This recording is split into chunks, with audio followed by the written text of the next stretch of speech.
আবার স্বাগত একুশে বিজনেসের সঙ্গে আছে মহিমা পলি। এবার দেশ বিদেশের ব্যবসা বাণিজ্য অর্থনীতির আরও কিছু সংবাদ। কক্সবাজারের মহেশখালী উপজেলার মাতারবাড়িতে গভীর সমুদ্র বন্দর সহ কয়েকটি উন্নয়ন কার্যক্রম পরিদর্শন করেছেন প্রধানমন্ত্রী তারেক রহমান। এ সময় তিনি প্রকল্প এগিয়ে নিতে সংশ্লিষ্টদের প্রয়োজনীয় দিক নির্দেশনা দেন। বিস্তারিত আকবর হোসেন সুমনের রিপোর্টে। ঢাকা থেকে হেলিকপ্টারে কক্সবাজারের মহেশখালীতে পৌঁছান প্রধানমন্ত্রী তারেক রহমান। হেলিপ্যাডে প্রধানমন্ত্রীকে স্বাগত জানান বিদ্যুৎ, জ্বালানি ও খনিজ সম্পদ প্রতিমন্ত্রী সহ স্থানীয় সংসদ সদস্যরা। মহেশখালীতে মাতারবাড়ি গভীর সমুদ্র বন্দর, কয়লা বিদ্যুৎ প্রকল্প এবং মহেশখালী সমন্বিত উন্নয়ন কর্তৃপক্ষের কার্যালয়ে একটি গাছ রোপণ করেন প্রধানমন্ত্রী। মহেশখালীর মাতারবাড়িতে সফর সঙ্গীদের নিয়ে গভীর সমুদ্র বন্দর পরিদর্শন করেন প্রধানমন্ত্রী। পরে মহেশখালী সমন্বিত উন্নয়ন কর্তৃপক্ষের কার্যক্রম পরিদর্শন করে প্রয়োজনীয় দিক নির্দেশনা দেন সরকার প্রধান। বন্যা কবলিত বাঁশখালী ও হাটহাজারীর এলাকায় বন্যায় ক্ষতিগ্রস্তদের পুনর্বাসনে নতুন ঘর হস্তান্তর করবেন এই দিন। এছাড়া হেফাজত নেতা আল্লামা শাহ মুহিবুল্লাহ বাবুনগরীর সঙ্গে সৌজন্য সাক্ষাতের কথা রয়েছে প্রধানমন্ত্রীর। আকবর হোসেন সুমন, একুশে টেলিভিশন। 2025-26 সালের চুক্তি নবায়নের দাবিতে টিসিবি ভবন ঘেরাও কর্মসূচি পালন করেছেন ডিলাররা। কারওয়ান বাজারে টিসিবি ভবনের সামনে এ কর্মসূচি পালন করেন তারা। এ সময় ডিলাররা বলেন, দাবি আদায় না হওয়া পর্যন্ত আন্দোলন অব্যাহত থাকবে। শফিকুল ইসলামের রিপোর্টে বিস্তারিত। Trading corporation of Bangladesh TCB কর্তৃপক্ষের বিরুদ্ধে দীর্ঘদিন ধরে হয়রানি ও বৈষম্যমূলক আচরণের অভিযোগ করে আসছেন টিসিবি ডিলাররা। চুক্তি নবায়নের দাবিতে কয়েকবার আন্দোলন করেও সফলতার মুখ দেখেননি তারা। এবার আবারও রাজপথে নেমেছেন বৈষম্যের শিকার হওয়া ডিলাররা। পূর্বের ঘোষণা অনুযায়ী টিসিবির প্রধান কার্যালয় ঘেরাও করেন তারা। আমাদের প্রতিবাদ বিগত 2 মাস যাবত চলছে। আমরা কয়েকবার প্রেস কনফারেন্স করেছি। লাইসেন্স নবায়ন করতে হবে আর এই সিন্ডিকেট ভাঙতে হবে। আমাদের নবায়ন না দেওয়া পর্যন্ত আমরা এখানে থাকবো ইনশাল্লাহ।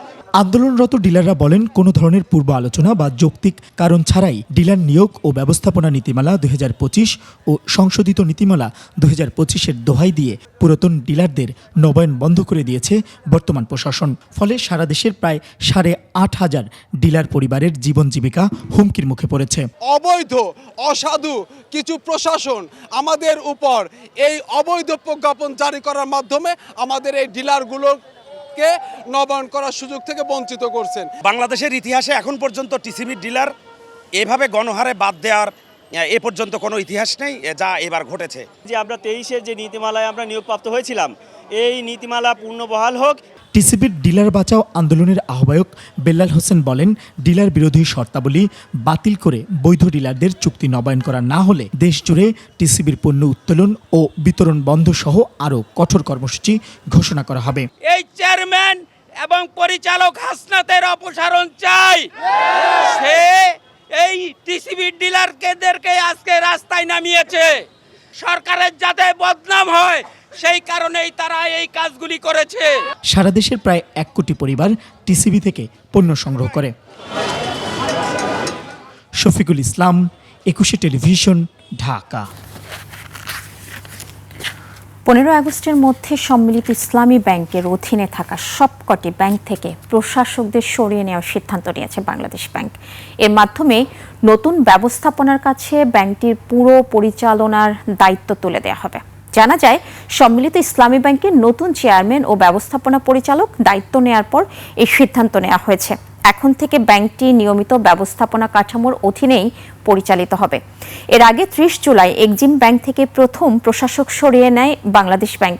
এরপর ধাপে ধাপে সোশ্যাল ইসলামী ব্যাংক, ফার্স্ট সিকিউরিটি ইসলামী ব্যাংক, গ্লোবাল ইসলামী ব্যাংক ও ইউনিয়ন ব্যাংক থেকেও প্রশাসকদের প্রত্যাহার করা হবে। জানা যায়, ইসলামী ধারার 5 ব্যাংকের একীভূতকরণ প্রক্রিয়া শেষের দিকে। তবে ব্যাংকগুলোর প্রযুক্তিগত একীভূতকরণের কাজ এখনো পুরোপুরি শেষ হয়নি। 5টি ব্যাংকের মূল ব্যাংকিং সফটওয়্যার, তথ্য প্রযুক্তি ব্যবস্থা এবং আন্তর্জাতিক লেনদেনের হিসাব ব্যবস্থার সংযুক্তির কাজ চলছে। এসব কারণে কিছু কার্যক্রম এখনো আগের ব্যাংকগুলোর নামেই পরিচালিত হচ্ছে।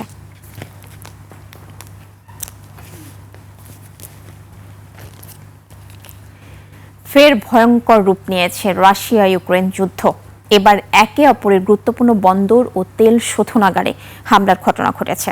সিসিটিভির বরাত দিয়ে রয়টার্স জানায়, রাশিয়া ইউক্রেনের বন্দর অবকাঠামো এবং ইউক্রেনীয় সশস্ত্র বাহিনীতে কর্মরত নৌযানগুলোর উপর হামলা অব্যাহত রেখেছে। অন্যদিকে রাশিয়ার ভূখণ্ডে অবস্থিত দুটি তেল শোধনাগারে হামলা চালিয়েছে ইউক্রেন। আশঙ্কা করা হচ্ছে রাশিয়ার তেল শোধনাগারে হামলার কারণে বিশ্ববাজারে আবারও বেড়ে যেতে পারে জ্বালানি তেলের দাম। অন্যদিকে ইউক্রেনের বন্দরে রাশিয়ার আক্রমণের ফলে বৈশ্বিক বাজারে গমের দাম আরেক দফা বাড়তে পারে, কারণ রাশিয়া ও ইউক্রেন বিশ্ববাজারে গম তথা খাদ্যপণ্যের অন্যতম যোগানদাতা। অন্যদিকে গমের পাশাপাশি জ্বালানি তেলের বাজারেও রাশিয়ার অংশীদারিত্ব রয়েছে।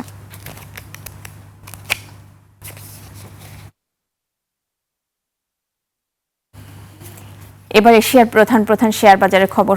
সবশেষ কার্যদিবসে সূচকের মিশ্র প্রবণতা ছিল এশিয়ার বেশিরভাগ পুঁজিবাজারে। জাপানি শেয়ার বাজার নিকি সূচক 76 পয়েন্ট কমে দাঁড়ায় ৬৫,৬০৬ পয়েন্টে। বেড়েছে হংকংয়ের শেয়ার বাজার। হ্যাংসেংয়ের সূচক ১৩৭ পয়েন্ট বেড়ে অবস্থান করছে ২৫,৬৬৮ পয়েন্টে। বেড়েছে সিঙ্গাপুর এসটিআই সূচক, এটি ৫৯ পয়েন্ট বেড়ে অবস্থান করছে ৫,৬৯৮ পয়েন্টে। চীনের শেয়ার বাজার সাংহাই কম্পোজিট ইন্ডেক্স অবস্থান করছে ৩,৯৪০ পয়েন্টে, যা আগের দিনের চেয়ে ৩৯ পয়েন্ট বেশি। বোম্বের সেন্সেক্স 30 ইন্ডেক্সকে দেখা যাচ্ছে নিম্নমুখী প্রবণতায়। সেন্সেক্সের সূচক ৪৫৫ পয়েন্ট কমে অবস্থান করছে ৭৮,৪৯৯ পয়েন্টে। কমেছে থাইল্যান্ডের থাই স্টক এক্সচেঞ্জের সূচক, এটি ২ পয়েন্ট কমে অবস্থান করছে ১,৬১২ পয়েন্টে। এখন জানিয়ে দিচ্ছি আন্তর্জাতিক বাজারে জ্বালানি তেলের মূল্য পরিস্থিতি। সবশেষ কার্যদিবসে বিশ্ব বাজারে জ্বালানি তেলের দাম বেড়েছে। অক্টোবর ২০২৬ সরবরাহ চুক্তিতে ক্রুড অয়েল ব্রেন্ট ব্যারেল প্রতি বিক্রি হচ্ছে $৭৮.18, যা আগের দিনের চেয়ে প্রতি ব্যারেলে $0.89 বেশি। এবার জানাবো আন্তর্জাতিক বাজারে সোনা ও রূপার দাম। আন্তর্জাতিক বাজারে বেড়েছে স্বর্ণের দাম। প্রতি অউন্স স্বর্ণ বিক্রি হচ্ছে $৪,৩৪১, যা আগের দিনের চেয়ে $১০২.14 বেশি। বেড়েছে রূপার দামও। প্রতি অউন্স রূপা বিক্রি হচ্ছে $৬৩.55, যা আগের কার্যদিবসের তুলনায় $2.02 বেশি। আন্তর্জাতিক বাজারে গম, তুলা, চিনি ও সয়াবিন তেলের বাজার দর। সবশেষ কার্যদিবসে বিশ্ববাজার বেড়েছে গমের দাম। শিকাগো বোর্ড অব ট্রেডে ডিসেম্বর ২০২৬ সরবরাহ চুক্তিতে প্রতি বুসেল গমের ভবিষ্যৎ মূল্য দাঁড়িয়েছে ৬৫৮.25 সেন্টস, যা গত দিনের চেয়ে ৭.৭৫ সেন্টস বেশি। আন্তর্জাতিক বাজারে তুলার দাম বেড়েছে। ডিসেম্বর ২০২৬ সরবরাহ চুক্তি অনুযায়ী প্রতি পাউন্ড তুলার মূল্য দাঁড়িয়েছে ৮৪.৪০ সেন্টস, যা গত দিনের চেয়ে ১.২৪ সেন্টস বেশি। বিশ্ববাজারে বেড়েছে চিনির দাম। অক্টোবর ২০২৬ সরবরাহ চুক্তি অনুযায়ী প্রতি পাউন্ড নাম্বার 11 চিনির মূল্য এখন ১৬.৪৫ সেন্টস, যা এর আগের কার্যদিবসের চেয়ে ০.৮৮ সেন্টস বেশি। বিশ্ববাজারে বেড়েছে সয়াবিন তেলের দাম। ডিসেম্বর ২০২৬ সরবরাহ চুক্তি অনুযায়ী প্রতি পাউন্ড সয়াবিন তেলের মূল্য এখন ৬৭.৮৮ সেন্টস, যা এর আগের কার্যদিবসের চেয়ে ০.৫১ সেন্টস বেশি। এবার টাকার সঙ্গে প্রধান আন্তর্জাতিক মুদ্রার বিনিময় হার। আন্তঃব্যাংক লেনদেনে আজ ব্যাংকগুলো মার্কিন ডলার কিনছে ১২২.৯৫ পয়সায়, বিক্রি করছে ১২৩.৯৫ পয়সায়। ব্রিটিশ পাউন্ডের ক্রয় মূল্য ১৬৪.৩৮ পয়সা, বিক্রয় মূল্য ১৭১.৭৩ পয়সা। ইউরোর ক্রয় মূল্য ১৪১.৭০ পয়সা, বিক্রি হচ্ছে ১৪৮.২ পয়সায়। জাপানি ইয়েন ক্রয় হচ্ছে ৭৪ পয়সায়, বিক্রি হচ্ছে ৮১ পয়সায়। এদিকে ব্যাংকগুলো ক্যানাডিয়ান ডলার কিনছে ৮৭.৭৬ পয়সায়, বিক্রি করছে ৯০.৭৬ পয়সায়। ভারতীয় রুপির ক্রয় মূল্য ১ টাকা ২২ পয়সা, বিক্রি হচ্ছে ১ টাকা ৩৮ পয়সায়।